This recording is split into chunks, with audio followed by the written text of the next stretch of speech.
What is democracy really? And how has the meaning of democracy changed throughout history? Democracy is often defined as rule by the people, but that definition barely scratches the surface. The idea has evolved dramatically over the centuries, shaped by war, philosophy, revolution, and technology. What began in a small city-state in ancient Greece now governs the world's most powerful nations, yet rarely in the same way. The earliest democracies were far from inclusive. In ancient Athens, only adult male citizens could vote, excluding women, slaves, and foreigners. Still, it was revolutionary for its time. It showed that power didn't have to be inherited but could be shared, at least among a privileged few. As democracy spread, it adapted. The Roman Republic introduced representative structures, Enlightenment thinkers redefined liberty, and revolutions in America and France reimagined the balance between government and governed. Democracy became a global idea, even if its implementation varied. Today, democracy faces new challenges and forms. From digital misinformation to global populism, the way people participate in governance is evolving faster than ever. Some worry that modern democracy is more illusion than reality, while others see new tools for civic empowerment. We'll trace democracy's journey from ancient assemblies to today's global institutions. You'll discover how systems of government changed, why some failed, and how democracy's future might look very different from its past.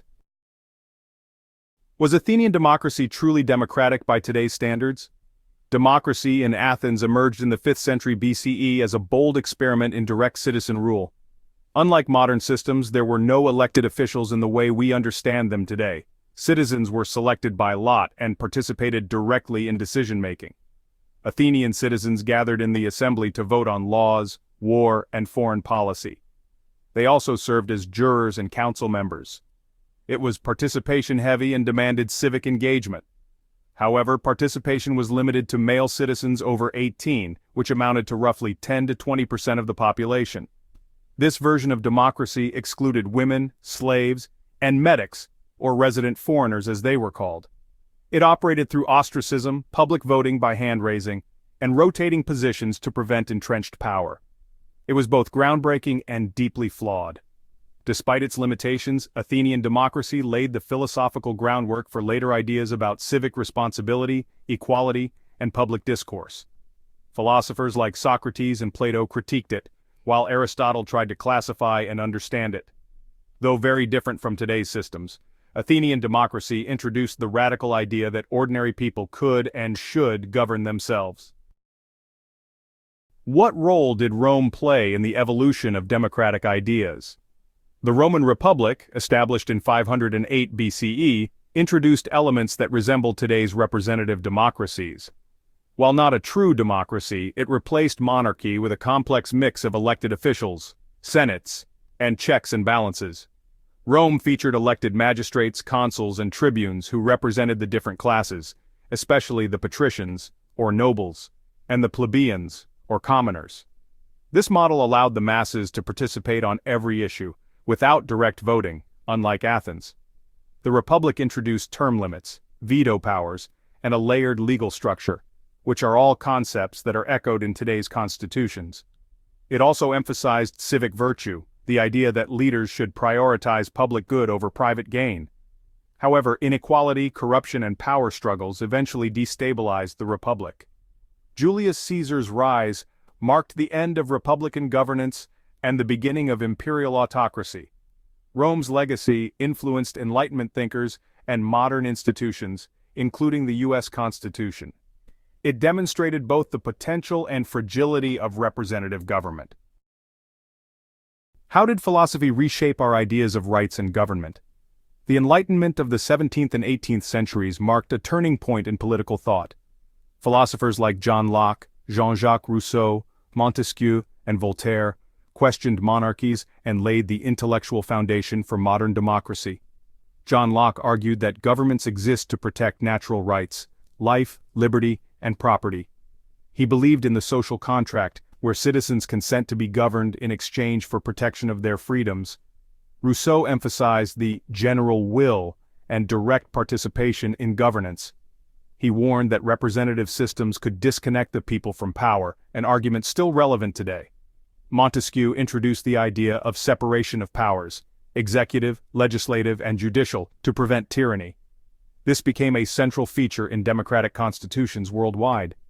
These thinkers inspired revolutionary movements, especially in America and France. Their ideas were not only theoretical but political as well, and fueled demands for constitutional government and the end of divine rule. Modern democracy owes its vocabulary and moral compass to Enlightenment ideals. Concepts like rights, liberty, and the rule of law all stem from this period. What impact did the American and French revolutions have on democracy? The American Revolution in 1776 was one of the first to enshrine Enlightenment ideals into law. The U.S. Constitution established a republic grounded in representative democracy, with protections for speech, press, and religion. France followed with its own upheaval in 1789. The French Revolution overthrew the monarchy and proclaimed the Declaration of the Rights of Man, emphasizing liberty, equality, and fraternity. Both revolutions were imperfect. In the U.S., voting was limited to property-owning white men. In France, the revolution gave way to bloodshed and eventually Napoleonic rule. But both set global precedents for constitutional governance.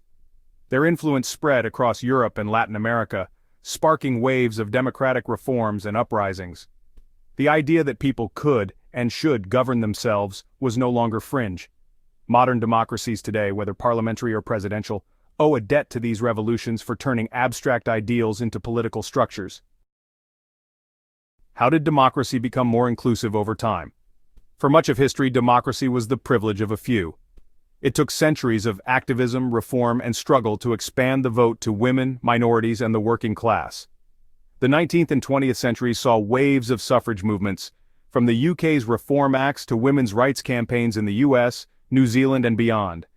Leaders like Susan B. Anthony and Emmeline Pankhurst became global symbols of the fight for inclusion. Voting rights battles weren't just about gender. As racial barriers, literacy tests, poll taxes, and citizenship laws were excluding millions.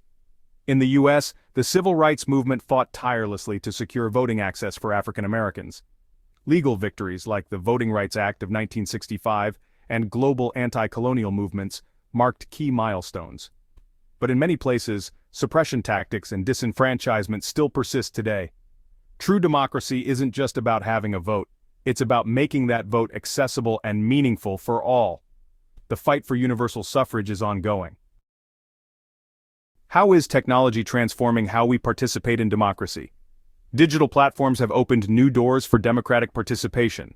Petitions, live-streamed debates, online town halls, and social media activism allow more people to engage than ever before. However, this connectivity comes with downsides. Misinformation spreads rapidly, algorithmic echo chambers form, and foreign actors can manipulate online discourse. Democracy faces new threats in the digital age. Electronic voting has streamlined elections in some places but raised security concerns in others. Countries like Estonia have embraced e-governance while others remain skeptical of tech's integrity in politics. Social media gives voice to the voiceless, but also enables harassment, polarization, and mass manipulation. The same tools that democratize can also destabilize. The question now is, how to use technology to strengthen democracy without sacrificing truth, privacy, or public trust. The answer may shape the next phase of human governance. How do war, pandemics, and climate change test democratic resilience? Global crises expose both the strength and fragility of democratic systems. When disaster strikes, whether it's war, a pandemic, or environmental collapse, citizens often look to governments for swift and decisive action. But fast action doesn't always align with democratic process. During times of crisis, some democracies implement emergency powers, restrict freedoms, or delay elections. While sometimes necessary, these measures are often abused, and history shows us that authoritarian regimes can often rise by using crises as pretexts to seize control. COVID-19 revealed how digital surveillance, misinformation, and public mistrust can weaken a democracy's ability to respond to a crisis effectively. In some nations, authoritarian-style crackdowns were normalized, while others struggled with disorganized responses due to lack of institutional trust. Climate change presents a unique challenge because it requires long-term, collective action, something a democracy often struggles with due to short election cycles and polarized debate. Can democracies respond to slow-burning global threats before it's too late? The test of a true democracy isn't how it functions in calm waters, but how it adapts under pressure. Crises can erode democratic values or inspire reforms that make systems stronger, more transparent, and more inclusive. Where is democracy headed, and what role will you play in it? Democracy has weathered centuries of transformation, revolution, and reinvention. Yet today its greatest tests may still lie ahead. From digital manipulation to global crises, modern democracies are being challenged like never before. But the idea that people should have a say in their own governance still endures. Crises reveal the cracks in the system, but they also reveal its potential. They force us to ask tough questions like, can our institutions evolve? Or can citizens rise to the moment? And can we prioritize the collective good without sacrificing individual rights? Democracy's strength has always depended on more than ballots and laws. It depends on culture, education, accountability, and participation. The health of any democracy mirrors the engagement of its people. When we disengage, the system deteriorates. But when we speak up, vote, and organize, then it gets stronger. As technology continues to shape our civic lives and as global problems demand unified responses, the next chapter of democracy must be more resilient, inclusive, and forward-thinking than ever before. So the question isn't just what democracy will become, it's what we'll demand of it. The next version of democracy isn't written in stone, it's written by you. What does democracy mean to you today, and what part will you play in its next chapter? Let us know in the comments below. And don't forget to like, subscribe, and hit the notifications bell if this video gave you a new perspective on democracy. Thanks for watching. See you in the next video.